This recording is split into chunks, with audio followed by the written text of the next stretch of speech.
Francesca Clapcich. Clapcich. Yeah, yes. perfect. Yeah, Good. Not too bad. Not yeah. too bad.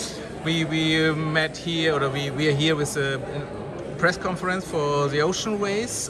You're sailing with the US team. Yes. Are you flagged US for 11th hour, and you're the girl on board.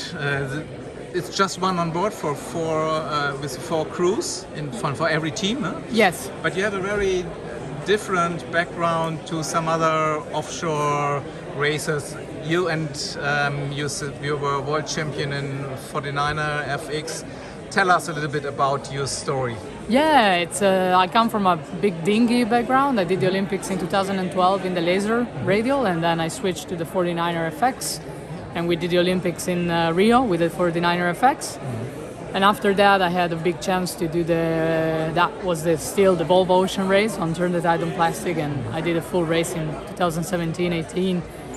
And I really loved the switch into the offshore, because I was bringing all the performance side from the Olympic sailing, but bringing on bigger boats with a bigger team and working on the teamwork, and just it's the same but just different. And after that, last year I was able to do the Solitaire du Figaro with the Figaro Free, and now here I am with the IMOCA 60 and the 11-hour racing team, and it's a great opportunity for me. I live in the US, so it's nice to also represent an American flag boat, and it's pretty cool. And your plan was to prepare for offshore Olympics, which is not working right now because there's no discipline like that. That's why you started this project with offshore. Not really. I started earlier. Yeah. So I did the Volvo, the last ocean race that was earlier, and then because of that offshore experience and the Olympic experience, the two things were actually working together really well for the possibility of having an Olympic event. We start training for that in a double-handed mixed. So I was sailing with Jessie Fielding, that's an American sailor, and we were doing all the events in a mixed configuration, one female, one male. Unfortunately, World Sailing didn't confirm the offshore, so we end up having this Figaro Free and being we have the boats, we have a good sponsor behind us. Why we are just not going to France and race against the best Figaro racing in the world, and you started well. I mean, doing the Figaro, it's the best a really preparation. hard. So are you very, very upset that it didn't work? I mean, it's political. I think it's all run by other. You need to hear, I think, both sides of the story. There are, I think, really good things about doing an offshore event, but it can be also really expensive, and the logistic can be really hard. So there is pro and cons as everything. So we were disappointed, but then we switched the goal into the Solitaire, and that was great. Of course, it was my first Solitaire. It was really hard, but at the end, in the last leg, was able to finish in the top 15 and racing really hard till the end. And that was really nice. So the big question is, that I feel, what is it like for an Olympic sailor to be an offshore sailor? It doesn't seem to be so easy. I mean, your figure experience and it's not like here we go. What's the difference? It's about the mindset. Yeah. How you go out there with your feelings, with your emotion, and how you deal with that. And it's about knowing yourself really well. It's so different when you are an Olympic sailor. You're pushed really hard, almost to the max for a certain amount of hours, but then you go back to the hotel, and sometimes you have the physio, sometimes you have a good dinner, 8 to 9 hours sleep in a nice and comfortable bed, and then the day after you're ready again.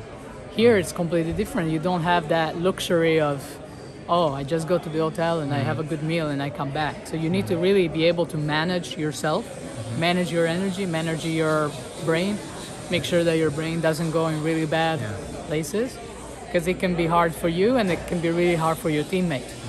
As soon as someone goes down, everyone bring down a little bit. So that's how you really work about your mindset and how you go out there, pushing really hard, but at the same time understand where the limit is. So here, we see in the ocean race, you see actually some some Olympic sailor with Olympic background. I Yeah. mean, Annie and Robert. Yeah. More people are around in with this in this area. So is it because I think it's Why is because it? of the performance of the Yeah. new boat. The boats are getting faster. They're getting like, highly performance boats. So Olympic sailing is bringing that work ethic. You go every day, you do your job, you do it at 100%. You make sure that you do minimal gains for the day after. Because winning a medal is about, a few points here and there that you make with a little bit of more speed or better maneuvers. And you can bring that mentality to an offshore program where it's a different boat, but you still need to push and work on the performance, understand where you can make some gains. And it's a process that is methodical with a lot of work. And I think that's what Olympic sailors are bringing into these offshore programs. And we saw it in the last race, how many 49er and laser Yeah. sailor were racing around the world, Peter and Blair obviously. Yeah, and Martina Yeah. and all of them.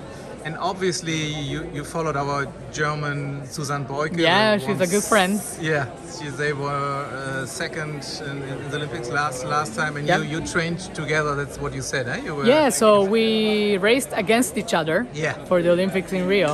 Yeah. And then we trained together in Cagliari, in Sardinia. So we've been also like training partners and trying to get better together for the Olympics. And I'm really happy that she was able to do the solitaire. And Yeah. So I when- know it's a really hard race. Yeah. So even if you can finish you tell behind, her? yeah, it's Yeah. fine.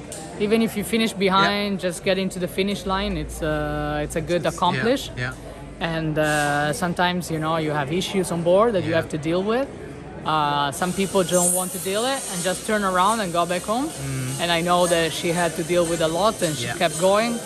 And so chapeau, Yeah. as they say in French. And the solitaire, the Figaro family is incredible. Like I know that everybody's waiting for you on the dock, no matter if you're first or last. Especially for the last, there are even more people. And there is Yeah. more support. What she said. And yeah. it's incredible.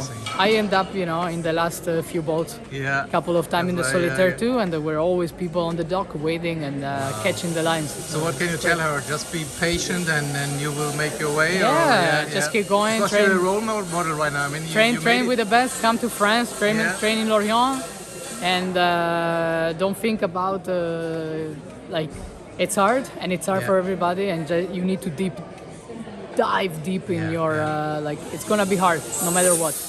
So if sometimes it's a bit harder, just keep going. Do you think in the end that the Olympic sailors will make it better? I mean, of course, the French story is it's difficult, but No, it's but- different. Not difficult. No, it's exactly.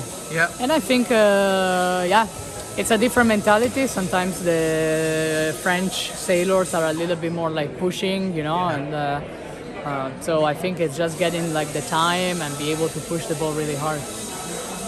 Good. Thank you. Thank Wish you so good much. luck Dankeschön. and everything. Bye.